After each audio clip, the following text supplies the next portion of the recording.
Bonjour à tous, j'espère que vous allez bien, bienvenue dans cette nouvelle vidéo. Je vous fais cette vidéo justement en plein confinement. Je tourne aujourd'hui le samedi 21 mars 2020. En France, on est confiné pour lutter contre le coronavirus, donc je vous invite à rester chez vous. C'est vraiment très important pour la santé de tout le monde, pour ne pas transmettre le virus, même si vous ne le déclarez pas chez vous, même si vous ne vous en rendez pas compte. C'est très important de faire attention à respecter tous les gestes barrières. Cette pandémie, elle a notamment amené beaucoup de peur et c'est normal, mais la peur a généré aussi des réactions très égoïstes qui sont pas forcément contrôlées chez les personnes qui les ont manifestées, comme se précipiter sur les rayons de papier toilette et en prendre beaucoup trop pour soi et son foyer. Et la même chose pour les pâtes. Et en fait, en voyant ça, je me suis dit que c'était pas naturel ou facile pour beaucoup de personnes de manger autre chose que des pâtes. Et comme moi, je mange relativement peu de pâtes, pas très souvent, c'est pas forcément un aliment vers lequel je me dirige. Ça m'est pas venu à l'esprit d'aller dévaliser le rayon de pâtes ou de me dire mince, comment je vais faire pour vivre sans pâtes. Donc j'ai pensé à cette vidéo. Je voulais vous proposer ici 5 aliments à intégrer ou à réintégrer, à redécouvrir pour voilà, les inviter dans votre alimentation au quotidien. C'est des aliments qui sont très bons pour la santé, qui sont assez faciles à trouver, notamment dans les magasins bio, puisque c'est les magasins que je fréquente. Mais je pense aussi qu'ils sont tous trouvables dans les supermarchés. Et c'est des aliments pour la plupart qui sont, même pour tous, qui sont vraiment très économes et qui vous permettent voilà, d'avoir une alimentation plus diversifiée et de vous faire plaisir tous les jours sans avoir à manger des pâtes. Alors, le premier ingrédient dont je vais vous parler, c'est certainement le plus économique. Il est autour de 1 euro les 500 grammes ou 2 euros le kilo. Vous pouvez très très facilement l'acheter en vrac dans, je pense, tous les supermarchés, en tout cas tous les magasins de vrac spécialisés dans le vrac et les magasins bio, vous trouverez ça. Et c'est le flocon d'avoine. Vous pouvez les trouver sous 2 formats, si je peux dire. Il y a les gros flocons d'avoine et des plus petits flocons d'avoine. Et il y a même le son d'avoine qui est vraiment sous forme de poudre. Donc les flocons d'avoine, je vais vous donner toutes les bonnes raisons d'intégrer ça dans votre alimentation. D'abord, c'est hyper riche en fibres et les fibres, c'est très bon pour digérer, c'est bon pour vos intestins.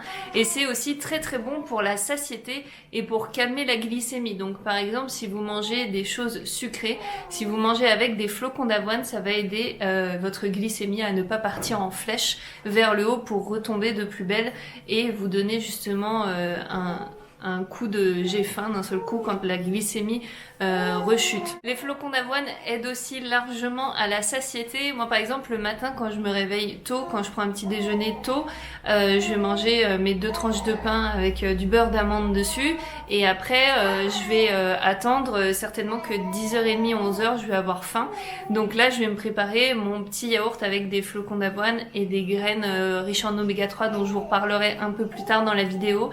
Parce que le flocon d'avoine, vraiment, en plus grâce aux fibres, il va prendre de la place dans l'intestin et il va envoyer des signaux de satiété à votre cerveau qui fait que vous tiendrez aussi plus longtemps. Donc c'est pas seulement les signaux de satiété, c'est aussi parce qu'il est riche en fibres que justement vous allez avoir moins faim dans les heures qui viennent. Donc ça c'est vraiment génial. C'est pauvre en calories, donc c'est également intéressant. Pour les mamans qui allaitent, c'est un aliment qui est préconisé, en tout cas qui est recommandé à manger si on veut entretenir voilà sa lactation, si on a besoin d'aide pour ça. Et enfin, les flocons d'avoine, c'est génial parce que ça vous permet de faire plein de choses. Vous pouvez les mixer à blanc ou à sec dans un mixeur et en faire une sorte de poudre ou de farine que vous pouvez utiliser dans des préparations, que ce soit des pancakes ou des gâteaux, même en salé puisque le flocon d'avoine, c'est très neutre comme goût. Et puis, vous pouvez aussi faire du lait végétal à partir de flocons d'avoine. Et comme c'est un produit de base qui coûte vraiment pas cher, quand vous le faites à la maison, que c'est juste de l'eau et des flocons d'avoine qui entre dans la composition de votre lait végétal, là c'est vraiment le moins cher que vous pouvez trouver pour faire du lait végétal, pour remplacer notamment le lait si vous faites une préparation de crêpes ou autre. C'est un truc qui est super intéressant. Donc voilà, le flocon d'avoine c'est vraiment le truc que j'ai tout le temps dans mon... C'est pas mon placard, en fait, c'est l'étagère qui est là. Voilà, dans l'étagère à aliments, on a toujours des flocons d'avoine à la maison. et c'est top. Et j'espère qu'avec cette présentation, vous allez vous rendre compte que c'est top vous aussi et intégrer ça à votre alimentation. Le petit champ derrière, c'est Hortense en fait. Alors, la deuxième catégorie d'aliments dont je voudrais vous parler, ce sont les graines qui sont riches en bons gras, c'est-à-dire en oméga 3. Faut savoir que plus on a une alimentation qui est transformée et plus on mange d'oméga 6 qui sont pas terribles pour la santé, surtout quand ils sont surconsommés, suringérés. En revanche, les oméga 3 sont vraiment de très bons gras à avoir dans son alimentation au quotidien, et notamment quand j'étais enceinte, c'est vraiment un truc sur lequel je me suis concentrée parce que ça participe à l'élasticité de la peau, moi qui ai pendant plusieurs années recherché à éliminer mon acné naturellement et à avoir une belle peau au naturel, et bien vraiment ça commence par l'alimentation et par un rythme de vie général avant d'aller s'intéresser à ce qu'on met sur sa peau.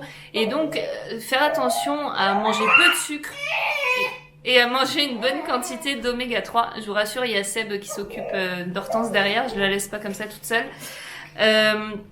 Avoir une bonne quantité d'oméga 3 dans son alimentation, c'est très très bon pour la peau, pour le cerveau et pour tout plein de choses. Et notamment quand vous êtes enceinte, voilà, au 7e mois, c'est là que le bébé puise beaucoup de ressources pour commencer à développer son cerveau. Donc c'est intéressant d'avoir de bons gras dans votre alimentation. Donc je vous montre sur les plans de coupe plusieurs graines qu'on a chez nous, et on peut en avoir d'autres aussi. Mais c'est vrai que les graines de courge, les graines de chanvre, les graines de lin, les graines de tournesol et les graines de chia sont celles que la plupart du temps j'ai à la maison et qui sont super, et que voilà, j'ajoute dans les salades, sur des préparations, dans des sauces aussi, sur des plats salés.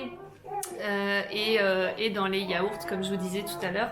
Et ce qui est chouette, c'est que la plupart de ces graines poussent en France, ou en tout cas peuvent venir de producteurs français. Et pour ce qui est par exemple des graines de courge, vous pouvez aussi vous amuser à les faire vous-même lorsque vous achetez des courges bio. Vous pouvez cuire votre courge, récupérer toutes les graines qui sont à l'intérieur, bien les nettoyer de toute la pellicule et de la chair de la courge qu'il y a dessus, et ensuite les passer au four et récupérer la graine verte qui est à l'intérieur et qui est riche en bonnes huiles. Voilà pour les courges, voilà pour les graines. Deuxième famille d'ingrédients, puisque le tout premier ingrédient c'était juste les flocons d'avoine, c'était pas une famille. Là c'est vrai que je vous parle de la famille des graines, de la famille maintenant des légumineuses. Les légumineuses, ça va vous aider à avoir des apports de protéines d'origine végétale dans votre alimentation et avoir surtout une alimentation plus diversifiée.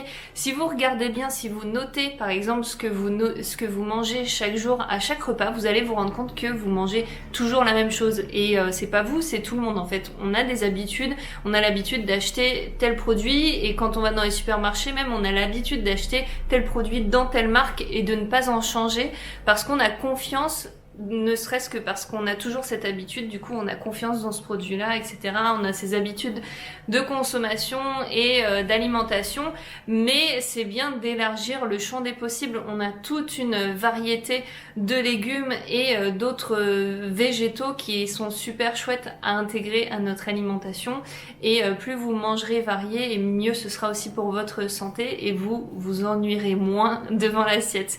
Donc les légumineuses, c'est top à marier notamment avec des céréales dont on va parler après. Les légumineuses, on connaît très bien les lentilles du Puy, les lentilles vertes en France, mais vous pouvez être beaucoup plus fun que juste des lentilles vertes. Il y a des pois cassés, il y a des lentilles carrées, il y a des lentilles corail qui sont oranges, qui maintenant sont assez connues. Il y a aussi des haricots rouges, des haricots azuki, des haricots blancs, haricots lingots, haricots tarbais, tout ça c'est la même famille de haricots blancs, flageolets, fèves, bref, il y a plein de choses. Et encore une fois, tout ça c'est pas cher du tout au kilo, et faut savoir en plus que comme c'est riche en protéines, cela peut remplacer les protéines d'origine animale, notamment quand vous faites un repas qui intègre des légumineuses, contrairement au traditionnel petit salé aux lentilles, qui est, je pense, une aberration en termes de d'équilibre alimentaire. Si on mange de la viande, ça sert à rien de manger des légumineuses. Mieux vaut manger des légumes avec la viande que des légumineuses. Je pense que c'est un peu plus logique. Donc moi, quand je mange des légumineuses, je vais ajouter des légumes et aussi une portion de céréales qui peut être soit du pain, soit des céréales que je vais cuire. Et justement, les céréales, c'est la prochaine catégorie. Donc les céréales, c'est ce qui regroupe le riz et notamment les pâtes aussi. Et on a de l'orge dans les céréales. Qu'est-ce qu'on a? On a le blé. On a pas mal de choses, j'essaye de réfléchir. Oui, il y a l'épeautre aussi, et puis il y a même l'avoine. Je sais pas si vous avez testé tout ça chez vous. C'est vrai qu'on a tendance à manger du riz et des pâtes et à s'arrêter là, sauf que franchement, l'avoine et l'orge par exemple, c'est trop fun à manger, à cuire, à garder plusieurs jours au frigo. Vous pouvez les garder genre 5 jours dans une boîte isotherme et les réchauffer après, les mélanger avec d'autres légumes dans un plat ou les utiliser comme composant d'une salade composée. Bref, il y a plein de choses à faire avec ça. Vous pouvez les manger aussi bien froid que chaud. Et encore une fois, vous allez diversifier votre alimentation et donc bénéficier de divers apports nutritionnels qui sont intéressants pour vous, pour votre santé. Et encore une fois, ça reste un végétal, donc ce n'est pas très cher à l'achat, même si vous les préférez bio, c'est ce que je vous recommande. Et je vous recommande même de les préférer bio et complet, parce que dans tout ce qui est complet, pain complet, pâtes complètes, riz complet, etc., vous avez beaucoup plus de fibres et de nutriments par définition. Dernière catégorie, c'est quelque chose de très surprenant et vous me direz si vous aurez osé franchir ce pas. En tout cas, je vous le souhaite. Il s'agit des algues et il y a énormément d'algues qui poussent et qu'on peut consommer en France. Donc sur le territoire français, il y a notamment des entreprises qui se sont lancées là-dedans en Bretagne, puisque c'est évidemment un territoire où il y a énormément d'algues alimentaires vraiment qu'on peut consommer. Faut pas s'amuser à ramasser des algues comme ça sans les connaître et à se dire tiens, je vais les manger ce soir comme on le fait avec les palourdes ou je ne sais quoi. Attention, il s'agit pas d'une pêche à faire comme ça au hasard. Les algues, c'est quand même un produit assez méconnu en France, donc mieux vaut se renseigner et le faire éventuellement avec des professionnels qui font des sorties et tout. Là, ce que je vous propose, c'est de vous tourner dans les magasins bio, on trouve très facilement des algues, que ce soit sous forme séchée, donc qui sont conditionnées dans des sachets en plastique, ou dans des préparations, notamment la marque Bord à Bord fait des préparations qui sont vendues dans des bocaux au rayon frais et qui sont vraiment excellentissimes. C'est un super moyen de vous mettre aux algues. Je vous conseille d'acheter une de ces préparations et de les goûter en apéro, et après vous pourrez introduire des algues séchées dans votre alimentation. On a l'habitude des algues séchées notamment au travers de l'algue nori qui entoure les makis. Si vous allez souvent, ou même si vous êtes allé une seule fois au restaurant japonais et que vous avez commandé des makis, eh bien c'est une algue nori qui est autour. Donc déjà, si vous aimez ça, c'est que vous n'êtes pas si réticent que ça à l'idée de goûter des algues, donc c'est super chouette. Et je vous rassure, moi c'était un truc qui me dégoûtait quand j'étais adolescente et qui finalement au fur et à mesure, je suis devenue beaucoup plus sauvage, si on peut dire. J'ai testé des trucs que je n'aurais pas cru tester, comme les algues, et finalement j'adore ça et j'essaye de les mettre j'arrive pas encore au quotidien, j'y pense pas forcément, mais vraiment plusieurs fois par semaine dans au moins une de mes assiettes par jour. Bon, je pense que vous m'avez comprise, mais en gros, manger des algues plusieurs fois par semaine, et je vous demande pas de le faire au petit-déj, mais juste, par exemple, le midi, ou bien le soir dans une salade, ou c'est pas forcément obligé de manger un poisson avec, hein. Vous pouvez vraiment les parsemer sur une salade, et ça se mélange très bien, notamment celles qui sont séchées. On trouve, donc la marque qui fait des algues séchées, c'est Nominoe, et on trouve de la salade d'algues. Alors j'ai plus forcément les noms, il y a des algues en paillettes et tout ça, et bref, vous mettez ça sur votre sauce salade. Et alors notamment l'été dernier, quand on était en vacances à plusieurs, je faisais ça plusieurs fois dans l'assaisonnement et ça n'a choqué personne. Tout le monde trouvait ma salade vraiment très bonne. Et après coup, je leur ai dit ah, vous avez mangé de l'algue? Et ben ils étaient contents. Et alors je voulais vous montrer celle que j'ai en ce moment à la maison, que j'ai fini par tester. Il s'agit d'haricots de mer, donc là vous le voyez ils sont tout secs et donc il faut que je les coupe un petit peu, que je les cisèle en petits morceaux. Moi c'est comme ça que je préfère, hein. On n'est pas obligé, mais en tout cas il faut les réhydrater quelques minutes dans de l'eau et c'est quand même très fort en goût, donc c'est pour ça que moi j'aime bien les couper vraiment en petits bouts et après les mélanger à ce que je vais manger, à mon assiette quoi, et ça passe crème, voilà. Je vous ai pas dit encore pourquoi il faut manger des algues. Les algues c'est riche en oligo-éléments, c'est riche en énormément de choses qui sont super bonnes pour votre vitalité, pour votre santé, pour votre forme physique.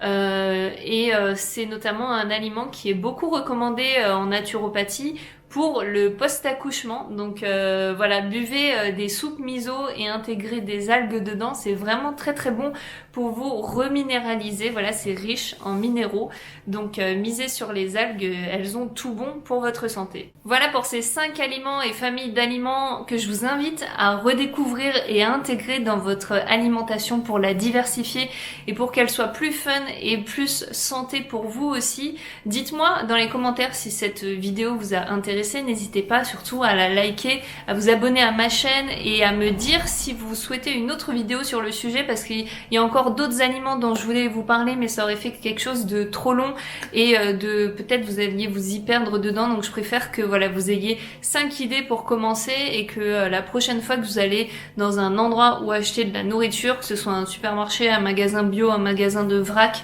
voilà, que vous puissiez vous dire tiens c'est quoi cet aliment que je n'avais jamais essayé, j'en ai entendu parler dans cette vidéo et je vais tenter le coup comme ça. Faut savoir que vous n'allez pas vous tromper et que c'est pas parce que vous n'avez jamais cuisiné cet aliment que c'est si sorcier que ça. Par exemple les céréales, ça se cuisine de la même manière que les autres céréales que vous connaissez bien, le riz, les pâtes, et vous les assaisonnez à votre façon. Voilà, ça n'a rien de foufou. J'espère que voilà, de découvrir de nouvelles textures, de nouvelles saveurs, ça va vous plaire.